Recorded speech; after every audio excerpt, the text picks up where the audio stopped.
मैं आई थी राजा जी tiger reserve 84 कुटिया देखने के लिए, बट अनफॉर्चुनेटली हमें यहाँ पे एंट्री नहीं मिली, तो हम यहाँ पे कुछ नहीं देख पाए और इसका रीज़न था करप्शन।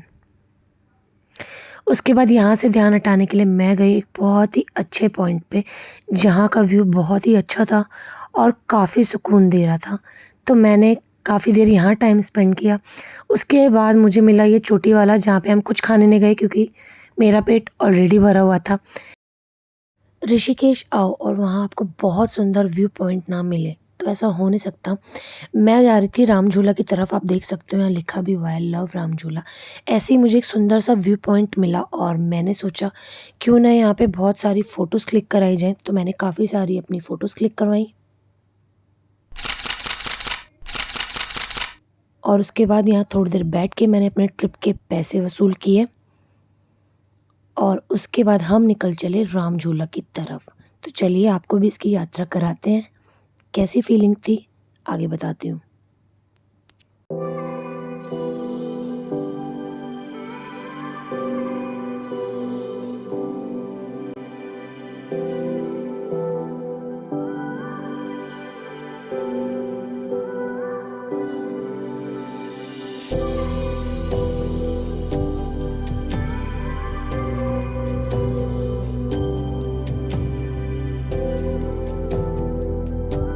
आसपास का व्यू देखा आपने, बहुत सुंदर है।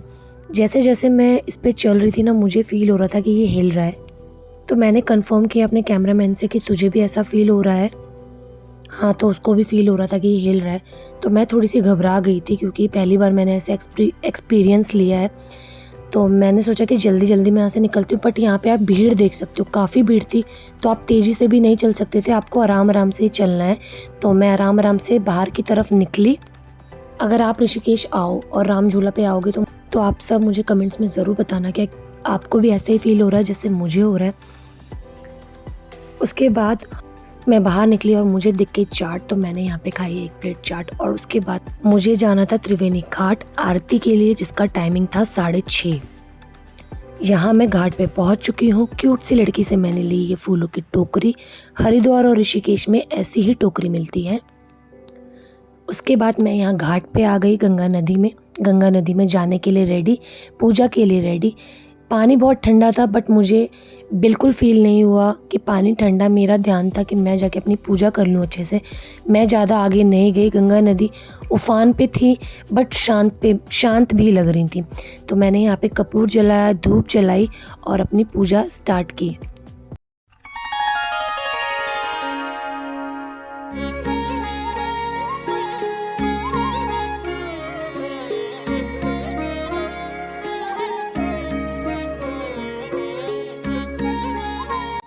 मैंने अपनी पूजा यहाँ पे शुरू की और गंगा माँ से आशीर्वाद मांगा कि प्लीज़ मेरे चैनल को भी आगे बढ़ाओ, मेरे यूट्यूब चैनल चार्मिंग चारू को मुझे आशीर्वाद दो कि मैं ऐसे ही आपकी और बहुत सारी वीडियोस बनाऊं। इसी आशा के साथ कि गंगा माँ मेरी प्रार्थना ज़रूर सुनेंगी और जल्दी ही न्यू ईयर आने से पहले मेरे सब्सक्राइबर्स बहुत सारे हो जाएंगे और मेरा चैनल ग्रो करेगा। मैंने अपनी पूजा को कंप्लीट की। इसके आगे मैं आपको एक बात बताना चाहूँगी। आप मेरे बगल में इस लड़के को देख सकते हो जो पानी में है। ये ना सही में बहुत अच्छा काम कर रहा है। मुझे शुरुआत में समझ नहीं आया था कि मैं पूजा कर रही हूँ तो ये बीच में बार बार क्यों आ रहा है, बट बाद में मुझे ये चीज़ समझ आई। मैं ये जो पूजा कर रही हूँ, कपूर जला रही हूँ, मैं इसको यहाँ से ही प्रवाहित कर रही थी, बट इसने इसको उठा के आगे की तरफ किया ताकि ये किसी के पैरों के बीच में ना आए और ये डूबे नहीं। तो मैं थैंक यू बोलना चाहूँगी इस लड़के का। इसने बहुत, ये सबके लिए हेल्पफुल काम कर रहा था, तो ये बहुत अच्छा काम कर रहा है। गंगा माँ का आशीर्वाद इस पर ज़रूर बना रहेगा। थैंक यू भाई। इसी के साथ मैंने अपनी पूजा समाप्त की और अब चलते हैं आरती लेने के लिए। वैसे तो उसमें अभी काफ़ी टाइम है, बट बहुत लंबी लाइन लगी है, तो चल के देखते हैं कि हम कहाँ खड़े होते हैं। तो मैं आ चुकी हूँ घाट की तरफ और यहाँ पे आप भीड़ देख सकते हो। भीड़ देख के ही आप अंदाज़ा लगा सकते हो कि यहाँ बैठने की जगह बिल्कुल नहीं है। तो मैंने एक जुगाड़ लगाया। घाट के बगल में ही ये जगह थी, पानी के पास गंगा नदी के अंदर खड़े होके मैंने सोचा कि मैं सामने से गंगा आरती देखूँगी पूरा। मुझे ऑलमोस्ट यहाँ पे 1 घंटा खड़ा होना है क्योंकि अभी आधा घंटा है आरती होने में और आधा घंटा आरती चलेगी। बट मैंने सोचा कि मुझे कोई फ़र्क नहीं पड़ता, मुझे आरती देखनी है और आप लोगों को दिखानी है।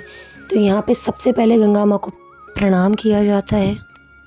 10 मिनट तक हाथ जोड़ के उनसे प्रार्थना की जाती है।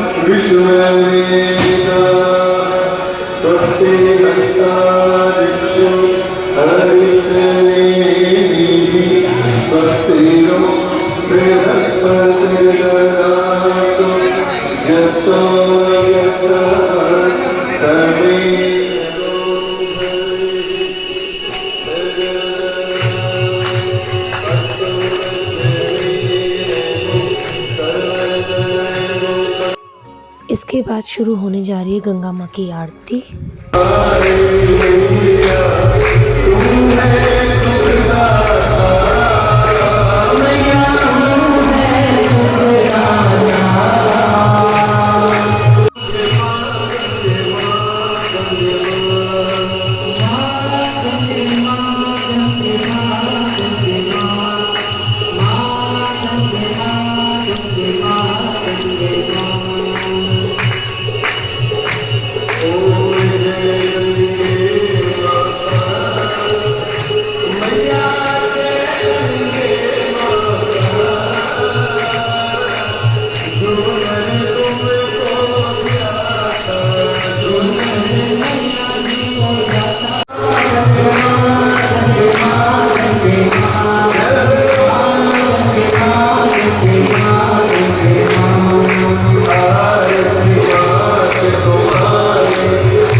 यहाँ पे गंगा आरती समाप्त हुई। पंडित जी ने सभी पे गंगा जल का छिड़काव किया। जो फीलिंग मुझे इस समय हुई ना वो मुझे कभी नहीं हुई। इतनी पास से गंगा आरती कभी मैंने नहीं देखी थी और ऐसी फीलिंग कभी भी मैंने एक्सपीरियंस नहीं की थी। फिर यहाँ पे सभी को आरती दी गई। हम सब ने आरती ली, सभी के हाथ में फूल दिए गए। हम सब ने फूल गंगा जल में अर्पण किए, आरती ली। और गंगा माँ से मैं यही आशीर्वाद मांगती हूँ कि जितने भी लोग मेरी ये वीडियो देख रहे हैं और आपकी आरती देख रहे हैं, उन सब पे अपना आशीर्वाद बनाना और उन सब की मनोकामना पूरी ज़रूर करना माँ। और मेरी भी मनोकामना जो मैंने आपसे मांगी है वो ज़रूर याद रखना। इसके बाद हम सब ने मिल के लगाया जयकारा माँ का। आरती लेने के बाद मुझे लग गई थी भूख, तो हम लोग निकल गए कुछ खाने के लिए। मैं इतनी थकी हुई थी कि रास्ते में मैं किसी रेस्टोरेंट पे नहीं रुकी। हमने खाना पैक कराया और खाने में था सोयाबीन चाप, मटर पुलाव, आलू गोभी, दाल और रोटी।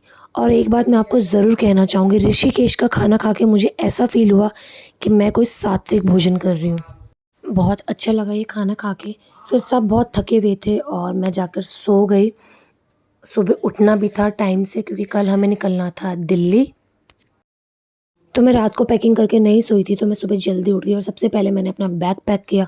और रूम काफ़ी मेसी हो रखा था। मेरे अंदर ये एक अच्छी हैबिट है, मुझे इस चीज़ पे प्राउड भी है कि मैं कहीं भी जाती हूँ अगर रूम फैला हुआ है, गंदा है, तो मैं उसे क्लीन करके ज़रूर जाती हूँ कि ताकि ऐसा ना लगे कि यहाँ पे कोई गंदे लोग मतलब रह के गए हैं जिनको सेंस नहीं है कि रूम में कैसे रहा जाता है। उसके बाद मैं गई नहाने के लिए। अब आपको दिखाती हूँ मैं किस रूम में, किस होटल में रुकी थी। ये स्टेयर्स हैं और इस साइड पे लिफ्ट है। यहाँ से ओपन करते हैं अपने रूम को। तो अंदर एंट्री करते ही यहाँ पे था ये सुंदर सा हॉल, जिसका हमने बिल्कुल भी इस्तेमाल नहीं किया। ना हम यहाँ आए ना बैठे, कुछ भी नहीं किया क्योंकि 2 दिन में इतना टाइम ही नहीं था, घूमने से फुर्सत ही नहीं थी कि हम रूम में अच्छे से बैठते मस्ती करते। तो ये अच्छा सा यहाँ पे हॉल था, एसी था, सामने टीवी लगा हुआ था। इसके साथ यहाँ पे अटैच थी ये किचन, जिसका भी हमने बिल्कुल यूज़ नहीं किया। यहाँ पे अगर आप अपनी फैमिली के साथ आओ ना, तो मतलब अब आप छुट्टी के लिए आ रहे हो तो क्या ही खाना बनाना। ओवन था, मिक्सी थी, टोस्टर मशीन थी, गैस था, आरओ था, इनफैक्ट चीनी चाय पत्ती भी यहाँ रखी हुई थी। सभी तरह के बर्तन थे, कप ग्लास, सारी फैसिलिटीज़ थी। बट हमने कुछ भी यूज़ नहीं किया क्योंकि हमारे पास सिर्फ 2 दिन का टाइम था और उसमें हमें सिर्फ घूमना था। तो आप ये सारी चीज़ें देख सकते हो। और ये फ्रिज जो एकदम चकाचक खाली है, जिसका यूज़ भी हमने बिल्कुल नहीं किया है। अब चलते हैं आगे बेडरूम की तरफ। तो ये रूम मेरा और मेरी बहन का था, जिसको मैंने कितना क्लीन कर दिया है ना, इतना साफ़ सुथरा लग रहा है, पहले बहुत मैसी था। तो क्यूट सा ही हमारा रूम। 2 दिन के लिए हम यहाँ रुके थे और कबर्ड्स भी थी, कबर्ड्स का यूज़ मैंने बिल्कुल नहीं किया। ये शीशा और ये आ गई वापस से मैं। और चलिए मैं आपको इसके आगे भी दिखाती हूँ। और ये टीवी भी लगा हुआ है ना, इस बार मैंने इस टीवी का यूज़ किया है। इसमें सॉन्ग्स चलाए थे मैंने रात भर, बहुत मज़ा आया। ये बालकनी थी, इसके बाहर का व्यू ज़्यादा अच्छा नहीं है। कर्टन्स को करते हैं बंद, क्योंकि मैं बहुत अच्छी लड़की हूँ। ये है क्यूट सा वॉशरूम, इसके भी दरवाजे को बंद करते हैं। अगेन देखो मैं कितनी अच्छी बच्ची हूँ, लाइट्स भी मैं ऑफ़ करूँगी। पूरा ध्यान रहता है मुझे, चाहे मेरा घर हो चाहे होटल हो। चलते हैं अब नेक्स्ट रूम में। तो मैं आ गई दूसरे रूम में, जिस रूम को इन लोगों ने बहुत मैसी किया हुआ था। मैं एक जगह कितनी अच्छी बच्ची हूँ और ये लोग बहुत ही गंदे, जिन्होंने अपने रूम को पूरा फैला के छोड़कर चले गए। तो मैंने यहाँ पे इनके कर्टन्स वगैरह भी सब बंद किए अच्छे से। मैंने सोचा था प्रॉपर रूम दिखाऊंगी, बट मेरा खुद ही देख के मूड ख़राब हो गया, तो आपका भी हो जाएगा। बट ये लोग मुझे बोलते हैं कि मैं रिस्पॉन्सिबल नहीं हूँ। देखो मैं इस रूम की भी लाइट्स वगैरह सब बंद करके जा रही हूँ। कितनी रिस्पॉन्सिबल हूँ ना मैं, कमेंट्स में ज़रूर बताना। और बाथरूम की भी लाइट ये लोग ऑन करके गए, जो कि इन लोगों ने यूज़ किया था। इसका भी डोर मैंने बंद किया और लाइट्स मैंने बंद की और इस रूम से अपने बैग को उठाया। तो मैं कितनी अच्छी बच्ची हूँ, आप लोग कमेंट्स में मुझे ज़रूर बताना। यहाँ पे मैंने अपना झोला टांग लिया है और इस क्यूट से रूम को करते हैं बाय बाय और निकलते हैं नीचे। नीचे आई मैं, यहाँ मिली जुपिटर से। जैसे कि आप लोग जानते हो मेरे पास भी डॉग है सिम्बा, और मतलब मैं उससे इतना प्यार करती हूँ ना, मैं कहीं भी जाती हूँ अगर मुझे कोई डॉग दिखता है तो मैं उसके बहुत क्लोज़ हो जाती हूँ। और ये भी 2 दिन में मेरे बहुत क्लोज़ हो गया था। इसको बाय बाय किया। उसके बाद यहाँ पे पेड़ पौधे हरियाली देखी, क्योंकि मैं जानती हूँ दिल्ली जाके मुझे कुछ नहीं दिखने वाला है तो सिर्फ पॉल्यूशन और कूड़ा कबाड़ा और ढेर सारा कलेश। तो आप मेरे चेहरे की उदासी देख सकते हो, मैं बहुत दुखी मन से यहाँ जा रही हूँ, बट क्या कर सकते हैं, जाना तो है। जब मैं दुखी होती हूँ तो उतनी मुझे भूख लगती है, तो यहाँ थोड़ी सी कर ली मैंने पेट पूजा। यहाँ मैंने मंगाया था प्लेन डोसा, चटनी और सांभर। उसके बाद मैं जाके बैठ गई दुखी मन से बस में।